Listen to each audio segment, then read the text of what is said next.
Welcome. Thank you for being here. Whether this is your first event with Coro or you've lost track of all the events you've gone to with Coro, thank you so much for sharing with us the gift of your time, your attention, and your virtual presence. We're glad you're here. I'd love to offer some grounding words for our program tonight. One of the lessons that has really stood out to me over this past year, and that's the lesson of interconnectedness. Now, I think about this lesson of interconnectedness, and an image comes to mind. And that image is the image of a jeweled net. As you look at this image, you see that each jewel is inextricably tied to the others, and that what affects one jewel affects them all. Or, as Dr. Martin Luther King said in his letter from a Birmingham jail, that all of us exist in an inescapable network of mutuality, and that we are tied together in a single garment of destiny. And I'd like to invite you to take a moment to reflect on this lesson of interconnectedness. I invite you to call to mind all the people that you know,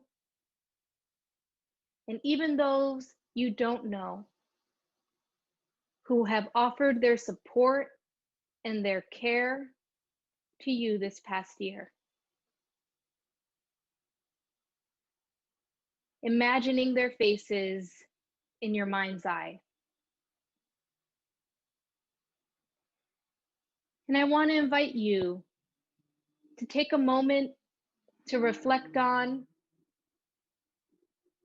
and to remember our Mother Earth and the interconnectedness of the land, water, air, plants, and animals upon who we depend for our individual and our collective survival. Thank you for being with us tonight and for all the ways in which you have supported and will continue to support our leaders today and those to come. Let's begin. Good evening, everyone. I'm Allison Stamos, and I'm so happy to welcome you to Coro's Spring Gathering. I am joining you live from my children's playroom, surrounded by some Legos and LOL dolls. It's not quite the hotel ballroom that we're used to, but we are together tonight, and that's what matters. I'm a proud graduate of the Coro Fellows Program in Public Affairs and a longtime supporter. So tonight, we're going to talk about the new leadership landscape. But we're going to do our best not to use some of these cliches. Unprecedented, new normal, now more than ever, in these uncertain and challenging times. So if you have a bingo card tonight, you can put that away. The thing is, cliches are true for a reason, but Coro teaches us to step into every moment with a fresh approach each and every time. So we don't default to a certain way of thinking or speaking. We don't go with what's easy or what's been done. Coro helps us create a new way of approaching a situation. So when we want to tackle complex issues, do real problem solving, it requires pushing for meaningful conversation, asking hard questions, and bringing different kinds of people together. And all of that at Coro is grounded in a common training focus with a set of tools and a mindset. All Coro Fellows have it. So think about the pandemic, racial justice, the election. The challenges don't stop, but it's how we navigate them and solve for them that make the difference. In my job at Cisco, every moment I'm using a Coro tool, a Coro skill. Our capacity for self-awareness, critical thinking, inclusion, communication, collaboration. And every time I finish a meeting just 2 minutes early, I actually give that credit to Coro. It really has become a part of who I am. Because Coro's mission is to train, support, connect leaders to foster a thriving democracy and tackle society's biggest challenges together. So I'm so proud to tell you that this year, in the midst of COVID-19 and moving to virtual training, Coro still provided leadership training to more than 1,800 people, from 8th graders to CEOs. And tonight, we want to celebrate the impact of those programs and the amazing network. We'll hear from leaders, including many Coro alums from different backgrounds, navigating these times with integrity, flexibility, and hope. Our goal is to have a conversation that's enlightening and inspiring and real, because this work is not easy. We want to hear how transformative leaders are meeting this moment, how they see the road ahead, and how we can learn from them, and they can actually learn from each other. But first, I want to give a very quick but important shout out to our generous sponsors who are investing in the future of leadership. Genentech, Dodge & Cox, the Inner Spark Foundation, and the NowPow. Also, Latham & Watkins, Shartzis Freeze, Dignity Health, and Zynga. And you'll see many more of our generous sponsors and supporters on the screen. Thank you all so very much. After our program concludes, we hope you'll move over to our Mix and Mingle on Zoom, and we will share those details with you in just a bit. But first, let's begin exploring the new leadership landscape with Senator Dianne Feinstein. Since 1942, Coro has been training leaders. I think I was the class of 1955, and I remember being brought into rooms when you didn't know who might be there, and you would see a prominent public official and would be expected to get up on your feet, ask questions, and discuss issues if you could. And that was very good training because I learned to be very fast and I learned to think on my feet at the moment. And I think that's important even today. So Coro is a great program. It gets you used to a world that is, and a world that is different, and a world in which creative people can perform good jobs, good work, and help others. So I'm a big Coro supporter. Thank you. What best captured my Coro experience in a few words? Collaboration, support, leadership. It was a treasure. It was very valuable. A lot of progress and definitely a lot of empowerment. Fantastic, exhilarating. It was just pure joy.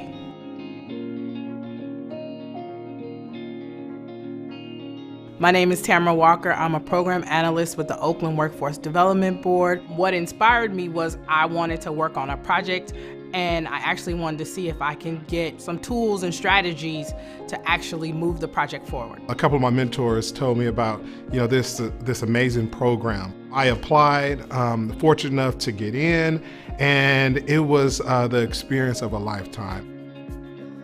My name is Aryan Agajanzadeh. I'm the head of sustainability at an agtech startup called Bountiful. Water Solutions Network was the Coro program that I participated in. It was a leadership training program focused on professionals working in the water sector. For me, I came from Oakland, which was way more diverse than Dublin at the time. I felt like I wanted to foster more conversations about culture and diversity. My name is Maika Llorens Gulari, and I'm the Executive Director of Slide Ranch, and I'm also a council member for the City of San Rafael, District 1. The Women in Leadership program was a group of about 25 amazing women, very diverse, helping us to get the feeling of belonging and really empowering all of us to become better leaders. I wanted to expand my network, expand the folks that I was able to collaborate with, but then also I really wanted to get a clearer direction. The program actually met those expectations, actually went above and beyond in ways that I would have not imagined. Participating in Coro actually gave me a little more life. I really love WeGo. What is going on, looking at ways before you walk into a room, how to assess that room, even facilitating skills, learning how to facilitate a meeting. Being sensitive when people are talking to you, learn and being intentional with the words you choose to use. How do we come together as a community? How do we address racial injustice? Now here we are, given this pandemic environment. And with the skills that I learned and leadership that I learned at Coro, when something like this happened, it was like, okay, I'm going in Coro mode. If the grass isn't green, figure out a way to make it greener. Coro has inspired me to take a career in public service. I'm looking to actually work on issues in Asian American communities, just because that's something that I'm really passionate about. By sharing and listening to people that they are different than you, it really brings a different perspective. What it means to take action in your community, what it means to be a citizen.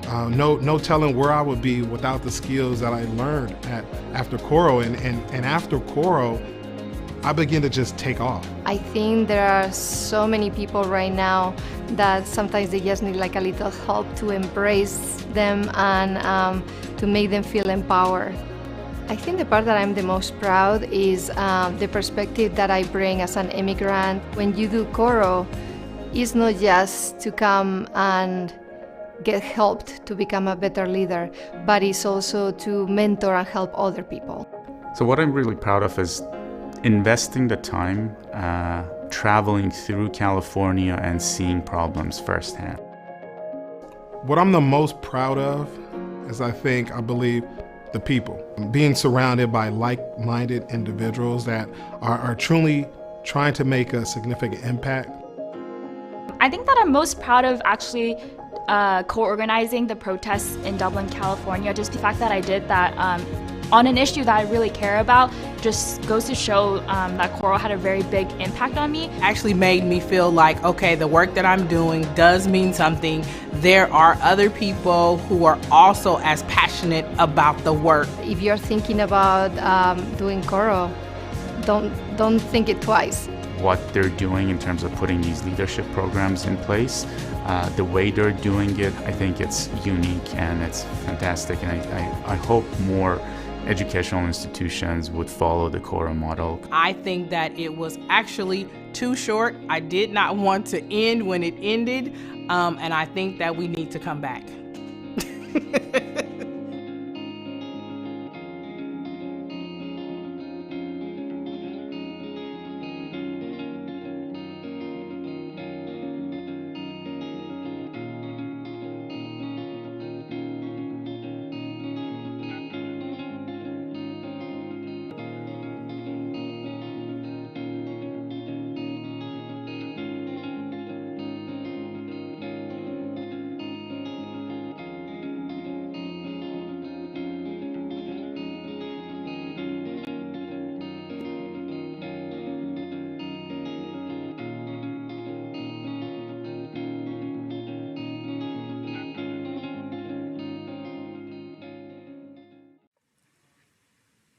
Well, she did not want it to end. That sounds about right. I definitely resonate with that. Okay, we're now at my favorite part of the program, introducing you to one of the newest members of the Coro network. So the Coro District Youth Leadership Academy works with high school students. Youth fellows learn leadership and public speaking skills, interview civic leaders, organize group projects, gain community service experience, and learn all about San Francisco city functions. Christy Vong is one of those incredible fellows. She's a high school senior with a passion for sustainability, public policy, and urban planning. She'll be going to college this fall. And Christy, I'm so happy you're joining me tonight. Hi, everyone. Thanks so much for having me. So Christy, you and I have had a chance to talk quite a few times leading up to this conversation tonight, and I was really struck by your leadership journey. Can you tell us a little bit about that story and really what helped shape you into the leader you are today? Yeah, well, it used to be a huge label, and I grew up thinking that the leader status was only for a select few. So how I got here as the oldest sibling with overprotective immigrant parents, I took every opportunity to stay outside. And in middle school, I joined track every year, so I had an excuse to stay outside late with my friends. And in high school, I continued that, participated in numerous youth organizations to expand my horizons and be inspired by perspectives from other people. And from this, I felt a connection to my larger community and wanted to get more and more involved as the things that I took part in started connecting to the societal issues that we face, like my passion at Eco Club for sustainability, learning about environmental justice with this internship I had in the Bayview Hunters Point neighborhood in San Francisco, and doing student journalism at school, interviewing different people. Stepping outside of my bubble was just really exciting and full of discovering new things. And it led to being here now. I was attracted to the Coro program's focus on how it could develop leadership tools to grow my confidence and competence in civic engagement, which to me seemed like the path to the systemic changes that I want to make in the world. And it's just been a really unique facilitated space for me to totally be encouraged to reflect and practice my leadership and actually immerse myself in it, which is a label I now actually want to put on myself and work on.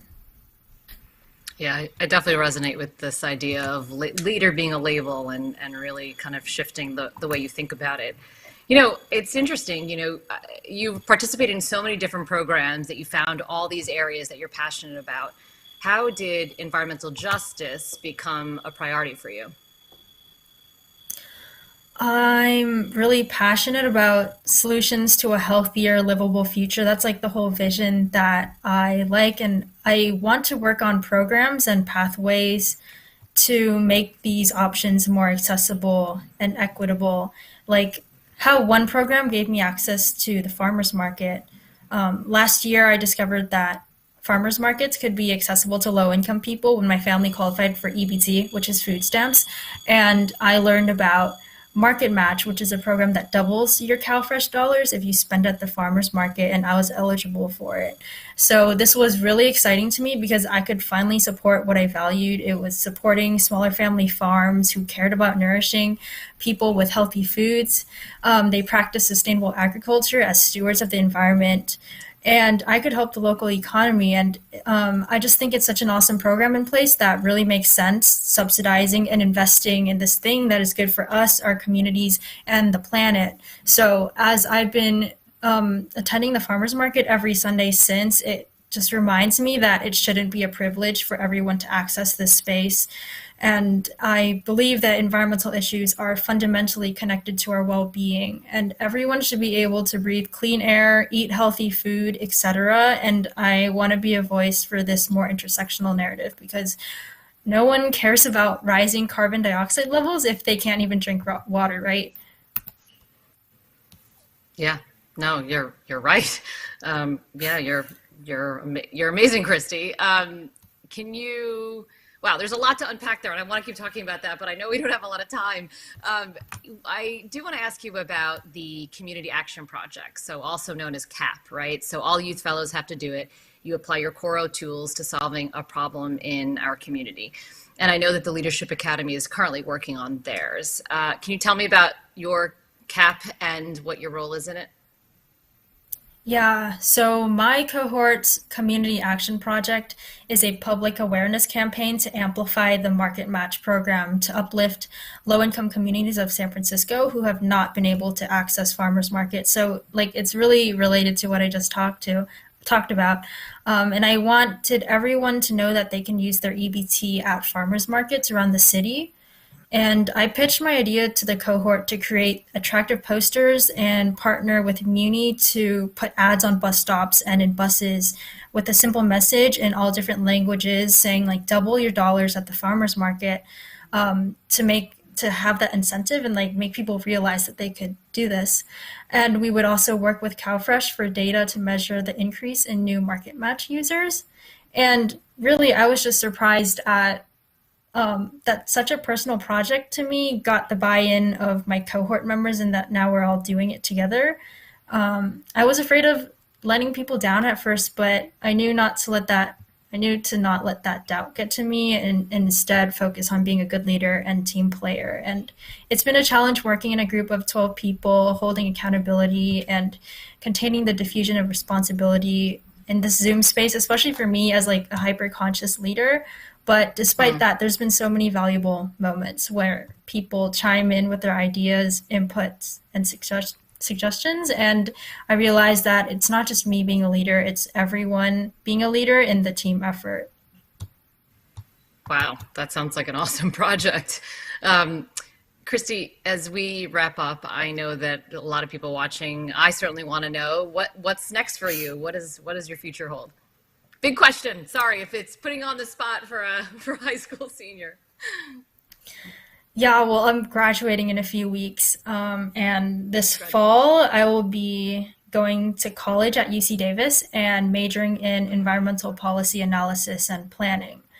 So over there, I'll be continuing my goal to use my knowledge as power and privilege, bringing in higher education to be a voice to uplift communities of people who have not yet had the seat at the table, and the intersectional environmental justice that I wanted to communicate. And I'll definitely be embracing my new freedom on campus to join and find a bunch of communities to take my passions to, and my leadership awareness and tools I'm now equipped with, like oars.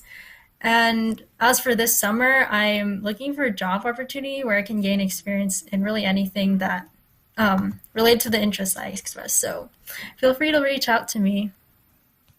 Good job. You did that plug right at the end. I love that. So anybody out there who might have a summer job for Christy, clearly she's more than hireable. So Christy, thank you so much. It's been great talking to you. Thanks, Allison. It was really great talking to you too. So this is that perfect time to remind everyone that every dollar, you like how I did that segue? To every dollar raised tonight means that Coro can serve more rising leaders like Christy. I mean, she's kind of awesome.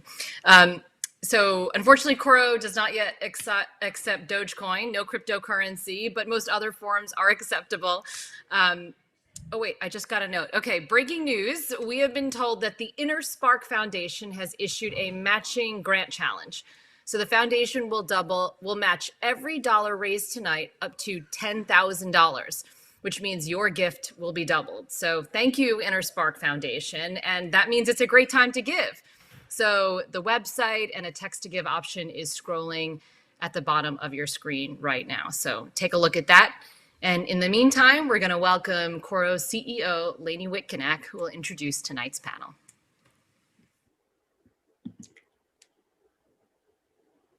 Good evening, everyone. My name is Lainey Witkenack, and it's my great pleasure to serve as the CEO of Coro Northern California. A few years ago at Coro, we were introduced to the notion of a network leader mindset, thanks to the work of Professor Jane Way Skillern, Senior Fellow at Berkeley's Haas School of Business. Our greatest challenges, she argued, will not be solved by a single company, government agency, foundation, or heroic leader. It's only by putting our greatest challenges in the center and cultivating networks of diverse organizations, companies, and institutions around those challenges. So imagine them as nodes surrounding and collaborating around a central challenge or issue or problem sitting in the middle, that we will make progress. And this requires a new network leadership mindset rooted in collaboration. In other words, our ability to work with other people and other organizations is a necessity, not a nice to have. And we've seen this play out, right, over the last 18 months. One company, one government institution, or one philanthropy can't take on the immensity of solving our most deeply rooted challenges alone. They require our collective strength and energy. It wasn't one company or government agency that got vaccines developed and distributed for COVID-19. It was only through partnerships. It wasn't one organization or nonprofit or philanthropy that will singularly drive the systemic shifts needed to create a truly multiracial democracy. It's only when we're able to bring our collective strengths and lived experiences to the table and to partner authentically that we'll be able to forge an anti-racist future. But with collaboration, the devil's in the details. The greater our level of self-awareness, of critical thinking, empathy, listening, creating cultures of belonging, and effective communication, the greater our ability will be to work together. And Coro's work to train, support, and connect leaders to foster a thriving democracy and to tackle society's biggest challenges together is more needed now than ever. And we are singularly focused every day on building our society's collective capacity to exercise these leadership skills at every level. And I'm so excited to share that this fall, we're going to be launching a new Bay Area-wide initiative to strengthen this connective tissue of collaboration across organizations, institutions, and businesses called Lead Bay Area. Our inaugural class of 50 Lead Bay Area Fellows will represent 50 different Bay Area organizations across sectors and will include 50 mid-career to early executive leaders who are building their skills and knowledge and network in service of creating the Bay Area we know is possible. And we are so excited to launch this new offering at this moment, where the challenges we face as a region have been laid so bare, and when the opportunity to build new solutions together has never been more needed. And our featured panel today is a group of Coro leaders who have been on the front lines of driving innovative and collaborative solutions to support and respond to what we often refer to as the dual pandemics of COVID-19 and the racial uprisings of the 2020s. At our spring gatherings, we often feature famous public servants in our alumni network, like California Senators Alex Padilla, Oakland Mayor Libby Schaaf, and tonight's contributors, California Senator Dianne Feinstein and former San Diego Mayor Kevin Falconer. And we are so proud of the many Coro alums who run for elected office. But this year, we wanted to highlight rising leaders on the front lines of change in different sectors. Each of our panelists is driving important initiatives that impact the way each of us experiences the world. We're curious about not just the efforts they are undertaking, but also what makes them tick as leaders. What's giving them strength and inspiration in these times when, let's be honest, so many of us are overwhelmed and fatigued. We're so thrilled to have Scott Schaefer, senior editor of KQED's Politics and Government Desk and former Coro board chair, which we are so proud of, facilitating tonight's conversation. And we hope that you leave inspired by our panelists, as well as energized about your own ability to navigate the new leadership landscape. Please join me in welcoming our panel. Good evening, everybody. I'm Scott Schaefer, editor of KQED's Politics and Government Desk, and as Laney said, also a longtime Coro supporter, former board chair. And when Laney and Rosa asked me to moderate tonight's panel, it took me literally about a minute to say yes. I just had to check my calendar. Tonight's panel, which will last 25 minutes or so, is going to be dedicated to the new leadership landscape. And I know that this year has just been an extraordinary year in all the ways that Laney and Allison have alluded to, and leadership is more important than ever. Tonight we've got three terrific panelists who have been working across philanthropy, business, and labor to share their ideas about leading in times of rapid change.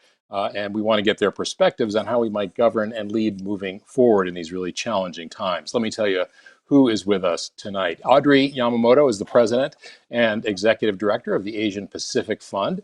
Under Audrey's leadership, the Asian Pacific Fund mobilized $3.5 million in additional resources to support Bay Area nonprofits working to address COVID's devastating impact. The organization is also the founding philanthropic partner for Stand with Asian Americans, which is a collective of more than 7,500 Asian American business leaders and founders, all committed to fighting violence against the Asian community. Audrey is also a Coro alumna, and we're delighted to have her with us tonight. Also here, Vera Moore is the Vice President and California Market Manager for JP Morgan Chase. Vera, you're seeing a trend here. She's also a California alumna. She had a significant role in her firm's commitment to invest $75 million in the Bay Area through its Advancing Cities initiative. That's a 5-year, $500 million effort to create greater economic opportunity. Vera has catalyzed conversations focused on racial and economic inequality for the Black and Latinx communities in San Francisco and Oakland, and she's led efforts to incorporate community voices, so important, into Chase's COVID-19 relief work. She's been an advocate for communities of color and low and moderate income communities her entire career, and we're so glad that she's joining us for this conversation.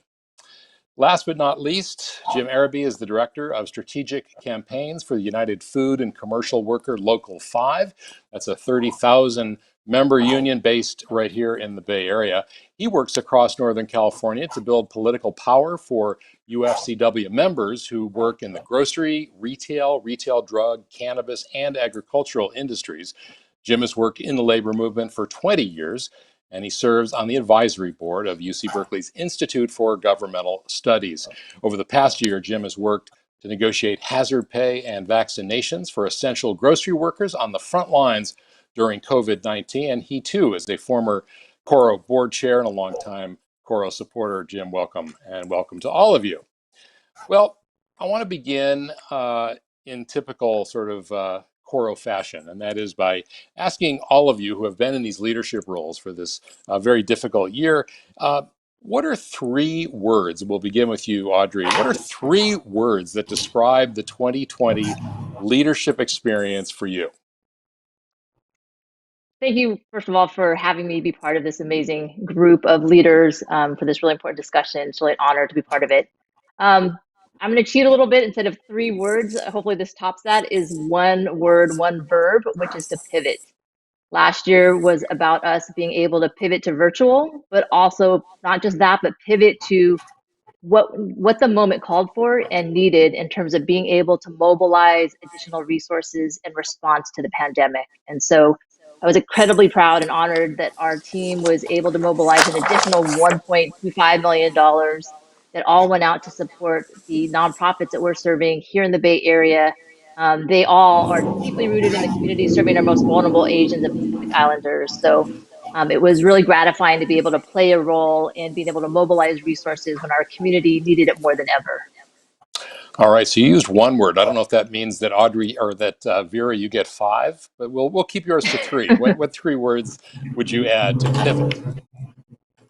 Well, and it's actually so interesting. And first, I have to say thank you, Scott. Obviously, thank you, Lainey, and the entire Coro Northern California team. Really appreciate the opportunity to come home to Coro.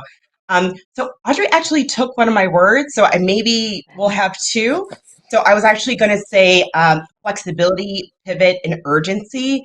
And that is really because I know that many of the leaders in the virtual audience, for many of us, we were really focused on the changing needs of the community we serve, really trying to keep up with some of the latest opportunities for public sector and other forms of relief, really supporting our customers and clients and employees and trying to keep them safe.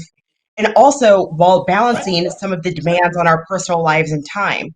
So Lainey mentioned it earlier, but COVID has really brought new and lasting challenges and exposed existing inequities in the US in many ways. And this crisis has exacerbated deeply rooted historic and systematic oppression that has plagued many underserved and marginalized communities. So very similarly, we really had to spring into action and had to have a sense of urgency as we were deploying dollars that were urgently needed in our communities. So really say that we were proud to really provide $250 million across the globe in terms of immediate relief to organizations that had the ability to provide PPE, as well as organizations that were focused on making sure that small businesses, namely community development financial institutions, were able to keep many small businesses afloat. Jim, what about you? Many of your members, as I said at the beginning there, were really literally on the front lines, keeping us fed, keeping us with all kinds of services that we needed during this pandemic. What 3 words would you add that describe your challenges this year? You took one of them, and I just sort of say thank you to Coro and to Lainey and crew for inviting me to this real important discussion, as well as now I know I have something in common with Scott Schaefer, that we were both chairs of the board of Coro at one time. I would say the 3 words for me are challenging, courage, and community. And, our members were recognized as essential workers throughout this pandemic, and it was fascinating to me because they've always been essential to our community, and only in times when everything else shut down is we realize how essential folks really are. Community, because especially grocery workers and folks working in the food industry, they sometimes feel very alienated. People come in and yell at them, and why don't you have our milk, or why don't you have this? And when the pandemic happened, the sort of whole morale of our workers really changed. Because they really felt appreciated for the first time of the vital service that they provide. And then community, as we fought for these hazard pay initiatives, where we really had political leaders up and honor the commitment of our workers when the companies they work for wouldn't, by rewarding them with the hazard pay. And then I would say courage, because it takes courage to come to work, especially in the beginning of the pandemic, when you didn't know how this virus was going to impact you, but you put your smock on, you put your work gloves on, and they came in because they know they had to come into work and provide what was left of an essential service for the rest of the community. Jim, you used that word. As soon as you said the word courage, it jumped out at me, and I wondered what you meant by that. You're talking about a real literal courage because of the threat to one's health. But, leaders, courage is a big part of leadership, no matter what you're doing, whether or not there's a direct sort of physical threat to you. Vera, how do you think, what kind of courage or courage to do what was needed for you, not just necessarily this year, but in general, as somebody who is such an important voice at a table that, for example, may not have other African American Black women at the table, in these very important meetings and decisions that are being made? Where does courage fit in? Yeah, that's a really great question, especially I think one of the really important characteristics of leaders in this moment is the ability to get proximate to communities that you're not necessarily a part of and to really be a voice for the voiceless. So, Scott, I do not take for granted the fact that I have access to tables that many of my brothers and sisters from other communities, even so Latinx, Asian, Indigenous communities do not have access to. So, in those moments when decisions are being made that will impact those communities, I feel a sense of responsibility to speak up. Even if I don't necessarily know all the right things to say or everything that needs to be said, I know that I really need to exercise my voice because others don't have that ability. Audrey, what about you? How does courage and deciding when to push and when not to push, and when to ask big and when to just figuring out what's the moment that you really need to stand up and take a risk? Yeah, it's a great question. I think it really points to this moment that particularly the Asian American and Pacific Islander community is facing, that does require courage on behalf of all of us to be able to stand up and share how we're feeling and what it's like to be living in fear and violence. And that could look a lot of different ways for different people. I think that's being vulnerable and being honest, having the courage to share that we are not okay. We may look okay. We're not wearing our feel. We may not appear to be living with this level of anxiety, but being able to stand up and advocate for ourselves in this moment. And that's part of what's so powerful with the coalition of leaders that are part of Stand with Asian Americans, that is now more than 7,500 people, that in an unprecedented way, Asian American business leaders, founders, CEOs are coming together to say, this is enough. We are standing up and we are going to make change and be a coalition that's advocating for changes that will be beneficial to the entire API community, not just in this moment, but hopefully for many years to come. So I think that's been great to have that courage show up in so many different ways in this moment. Yeah, and those collaborations are so important, something we all learned about during our time with Coro. And I'm wondering, Jim, what kinds of collaborations that perhaps you didn't anticipate were you able to put together in doing what you needed to do for your members during this pandemic? I think it's I would say the biggest thing was we partnering with community groups and allies to really advocate for our members around the hazard pay campaign, where certain people would come forward, certain political leaders and community groups would come forward as we were going to city council meeting after city council meeting, advocating for these increases in pay for our workers, during a very tough time, and that collaboration was really critical because I also think it provided the sort of courage for our political leaders to stand up to some of the largest companies in the world and say, if you're not providing this extra incentive for workers to come in, as you're the only business that remains open during this time, then we're gonna do this. And they did it despite threats of being sued, and some cities did get sued. And I think that's only because of the collaboration from a lot of community allies outside of unions that stood up with our members. And I just remember when we did this in the early days of the year in Oakland, we had a lot of housing advocates and racial justice groups and just other community partners and allies just stood up and sat 3, 4, 5 hours on city council meetings and Zooms to add a public comment. And I think that really made our members feel good. We got a ton of calls from our members after all these meetings. They're just like, I can't believe people appreciate us. This made me cry. So it was really like a quintessential moment for us to really be recognized during a difficult time. We sometimes forget just how important that is more than anything else.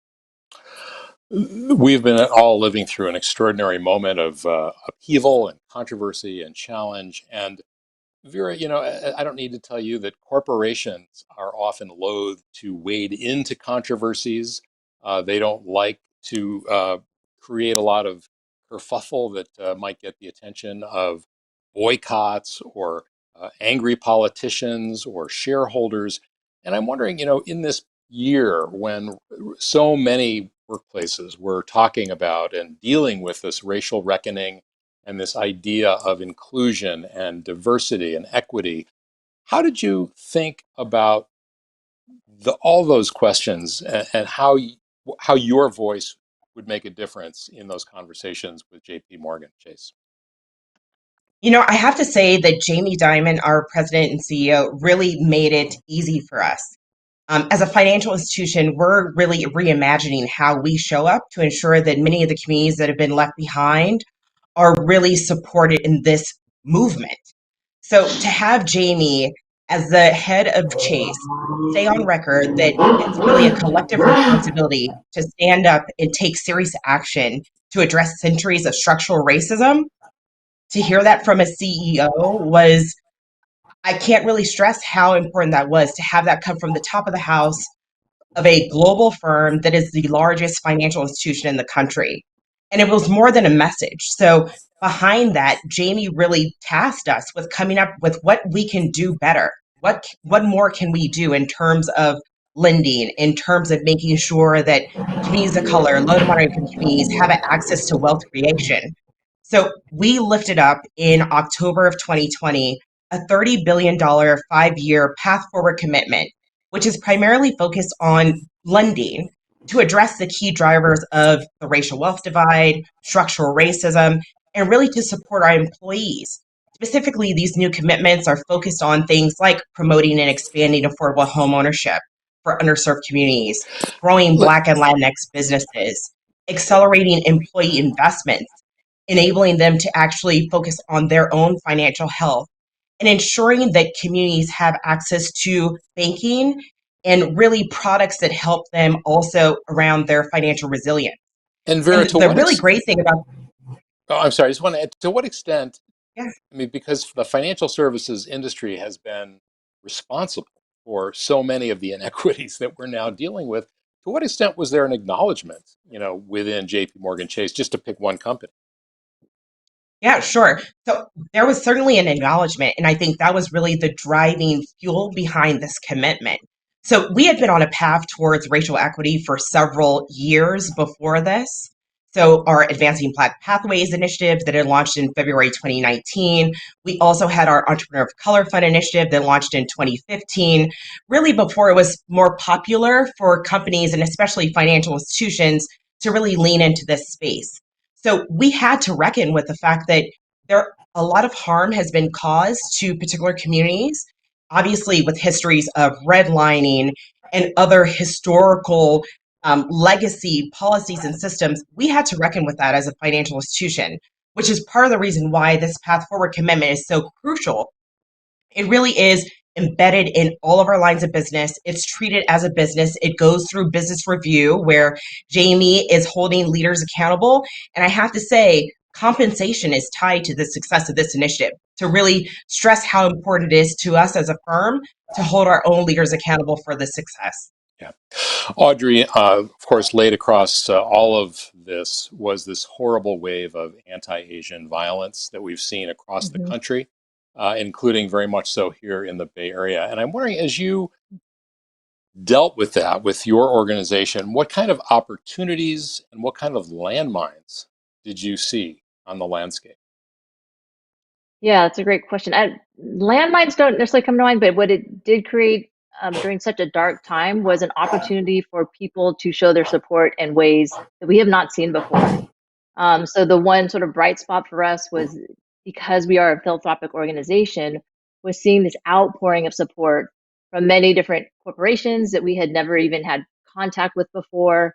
After Atlanta, we received more than 2,000 donations from individual donors all across the state. And so it's been for us, I think we've been really grateful to be in a position where we can actually experience and see the support in response to what is happening. And for us, giving us a bit of comfort that people really are finding and looking for ways to show their solidarity in this moment. And what about, did you see in the community or communities that you work in a real difference based on age? In other words, millennials thinking about these issues in one way, and maybe Asian American elders thinking about it, or immigrants thinking about it in a different way? I think we're all impacted by this heightened level of anxiety and fear just leaving our homes, regardless of our age. Right now, when you leave your home, everyone is on alert, especially seniors in particular. But the one hopeful piece that I've seen in terms of thinking about that demographic, the age difference, is that it's been a moment for our younger generation to step up. They have been almost the most vocal in this moment.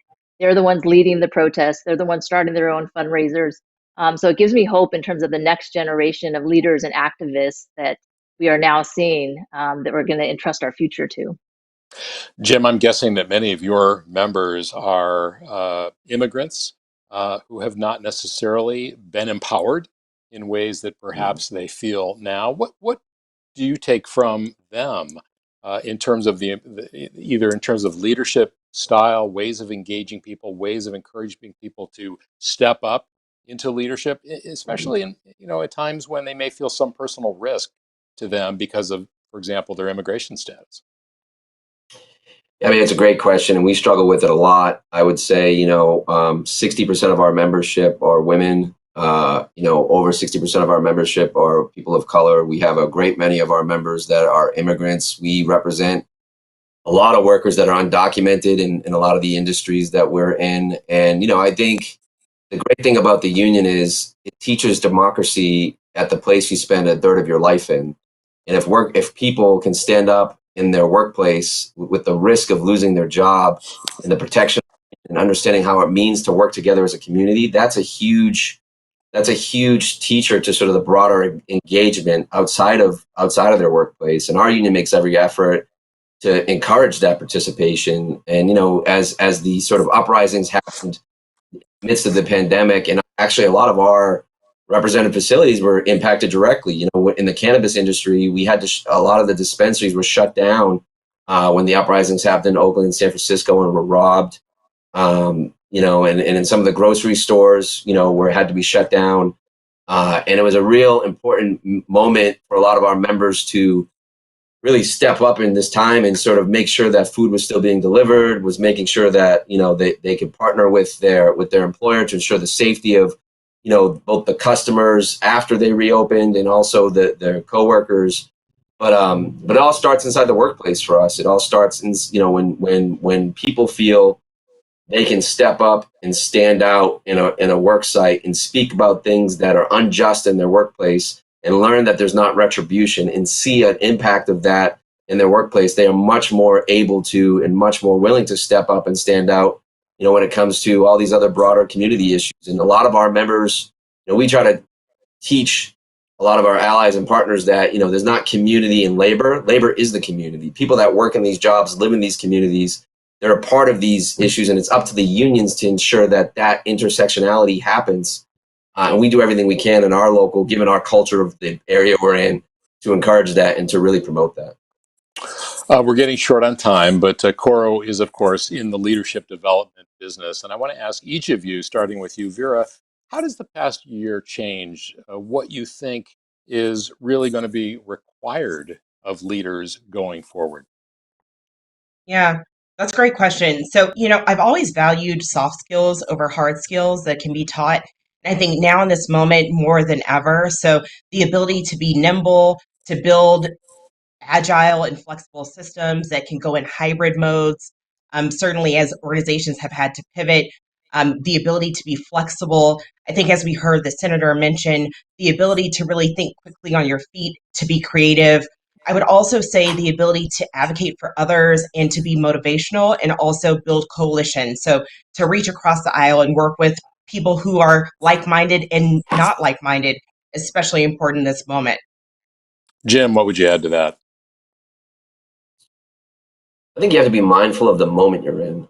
and not get too distracted of what's coming way far in front of you, but what's happening in the actual moment. I've really come to recognize that mindfulness is such a critical tool in moments, and also to understand that, to not be so unflexible that you break when moments of crisis happen, because it just seems like more and more we're in this moment in our history where it's not so much a crisis as just like accelerated change.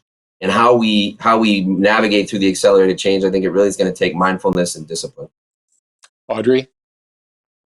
I would say courage and compassion. Courage to be able to make the pivots that are going to be necessary, courage to take on something new that you haven't done before because the environment is shifting. And then compassion, given everything that is going on in our world right now, in terms of Black Lives Matter movement, in terms of what we're seeing, this current surge of racism against the Asian American community. I think having compassion to acknowledge, as Jim said, what is going on in the moment as a leader is going to continue to be important for generations to come. All right. Well, I think we are about going to get the hook. Rosa will give me the hook if I let this go on much longer. But I want to thank you all, not just for the conversation tonight, but for stepping up during these incredibly difficult times. And also, of course, for your longtime support for Coro. Audrey, Jim, and Vera, thank you all very much. Thank Thanks you. a lot. And with that, I'm going to hand it back to Allison. Thanks, Scott. Thank you for moderating the panel. And Vera, Audrey, Jim, I feel incredibly hopeful as usual when I leave Coro events. So thank you all so much. So this is the moment where Coro needs us to step up and show our support for the next wave of leaders. We heard Audrey talk about how the next generation, they're the ones that are stepping up and organizing.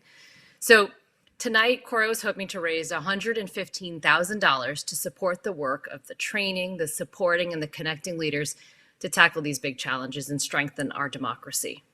So as President Biden would say, here's the deal. I think I use that line with my kids, so I don't know if it's just Biden's line, but tonight we will need to raise $8,000 to meet our $115,000 goal. And remember, InnerSpark Foundation has issued a matching grant challenge and will double all the gifts up to $10,000. So now is your chance to double your impact. So information on how to give is scrolling at the bottom of your screen. So, all right, I want to thank some donors. Jen, thank you so much. And Jan and Dell and Regina Jackson. Regina, I saw your comment about Christy in the chat, so thank you so much. And thank you all for donating. Hitting the goal means that Coro can double the number of high school students like Christy serving in the Exploring Leadership Youth Program this summer. So we also have that summer program.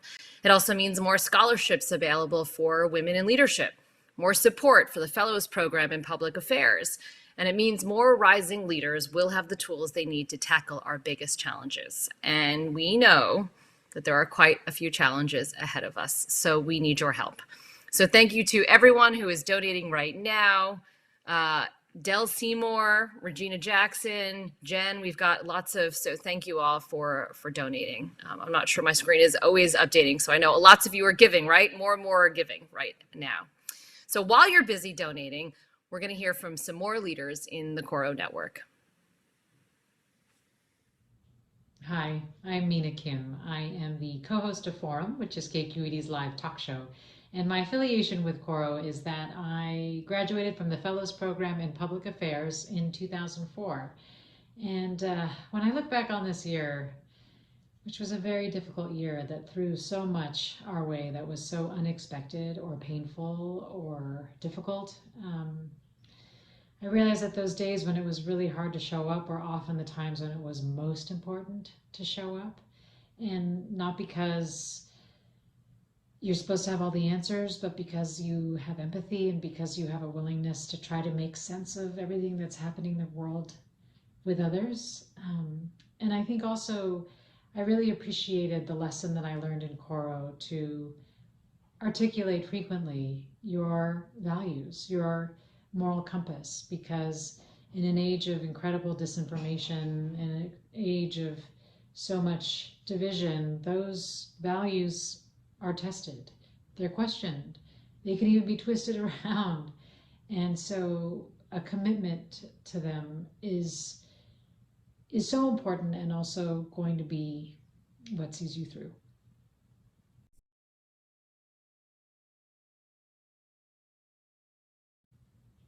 Hi, I'm Mina Kim. I am the co-host of Forum, which is KQED's live talk show. And my affiliation with Coro is that I graduated from the Fellows Program in Public Affairs in 2004.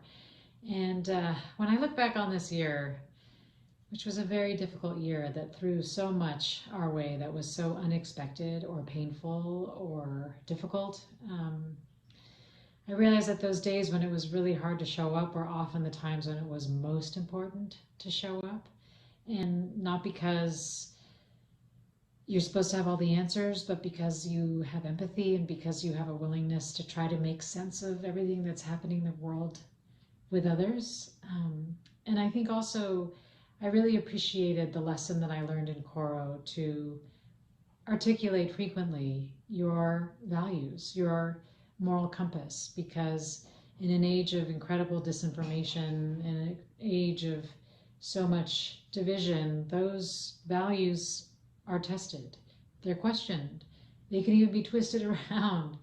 And so a commitment to them is... Hi, I'm Daisy Oj Dominguez, Coro Fellows Class of 1998. I joined Vice Media Group as its Chief People Officer on May 11th, 2020, in the midst of a once-in-a-lifetime pandemic that had already upended our way of life and work. I was excited about the opportunity to build the future of work in a company that is a navigator of culture. Little did I know what would be coming next in a matter of weeks: a global and an internal racial reckoning for which I was uniquely positioned to help us get through. I have spent the last 2 decades of my career building inclusive workplace cultures of belonging and dignity, where access and opportunity can be the norm, not from just a place of values and ideas, but also from a place of pure pragmatism, fixing one part of a broken system at a time. I'm a Coro Fellow through and through. Coro is where I learned to lead, collaborate, and communicate inclusively, to navigate complexity across sectors, and to value the practice of constantly honing your leadership skills. The pandemic has put a strain on all leaders, requiring us all to develop a new set of muscles to make sure others feel connected, engaged, valued, and recognized. One way we can do this is through allyship. Real allyship means sacrificing your comfort for someone else's. It means joining their condition just enough to see the world through their eyes, even if just for a moment. Coro's leadership training taught me that 2 decades ago, and it's more important now than ever. We have a once-in-a-generation opportunity to address and root out inequities and systemic racism across our organizations, to be true allies. Let's do it. Thank you. I will tell you, I particularly thought about my Coro experience during last year as mayor of San Diego when the pandemic first struck. We, of course, always try to figure out as Coro graduates, what is going on? We go. And particularly in those early days and early weeks, that was very difficult to do. But I also relied on that experience and what Coro teaches and trains about bringing people together to solve problems, to make a difference. And, you know, as we work together in San Diego to protect lives and livelihoods, knowing that was so critically important to provide that leadership, to provide that information and communication, and wasn't about partisanship, Republican or Democrat. It was about what did we need to do to get our city safely through this.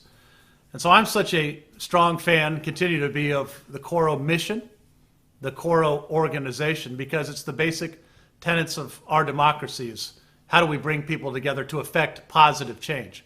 Coro continues to be on the leading edge of that. We need Coro now more than ever. And I'm proud to support the work and the mission of the Coro Foundation. Hello everybody, my name is Jackie Elwood and I am Rono Park Vice Mayor. I wanted to tell you something. Leadership is not science. You need to practice and always continue learning and listening.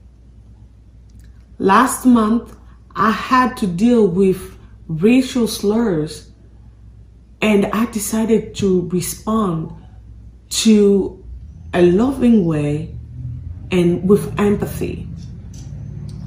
The most important thing is to be able to work with people you disagree with. We learn a lot about collaboration and sense of belonging here at Coro. Coro gave me the tool that I am using for my job today. Thank you, Coro.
Oh shoot. I think I have been on mute this whole time. I'm so sorry. I like who it was going to be a great night, and then of course I did what we're all supposed to do, which is not put ourselves on mute. So I apologize. Okay, let me go back and tell you what the deal is. As a nonprofit, Coro depends on our support. Oh, everyone's telling me, okay, I'm off mute now, everybody. All right.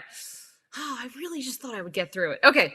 Coro depends on our support. Many of you have already given, but if you haven't, or if you're moved to give again, we need you. So our matching grant challenge from InterSpark Foundation is still active. So to double your gift, go to our website or send a text. The information has been scrolling at the bottom of your screen. I know that every time I go to the Coro event, you know, you come to these events, you have a number in mind, and then I give more than I usually expect. So Eleanor and Jen and John Dean, thank you all so much for all of your donations. Wow, John Dean, you donated more than $2,000. Thank you so much. This is incredible. So thank you so much to our donors. And I want to remind everyone that Lead Bay Area, Coro's newest program, is launching this fall. We're looking for 50 fellows ready to take on the region's biggest challenges. So stay tuned for more about that in your inbox. And it has been such a pleasure to bring all of these amazing people together, another great Coro event. I've been honored to be your MC tonight. Thank you to everyone who worked so hard to support Coro's mission. Thank you to everyone who contributed their ideas and their energy tonight. And thank you all for being here. I know there's a lot going on, and the fact that you spent your evening tonight with us really means a lot. And with that, I am going to turn it over to Coro's board chair, Mariana Pisano, for a quick closing message. Hi, my name is Mariana Pisano, and I am a proud alum of the Coro Fellows Program in Public Affairs and the chair of the board of Coro Northern California. It has been an absolute thrill to hear from the incredible group of leaders this evening.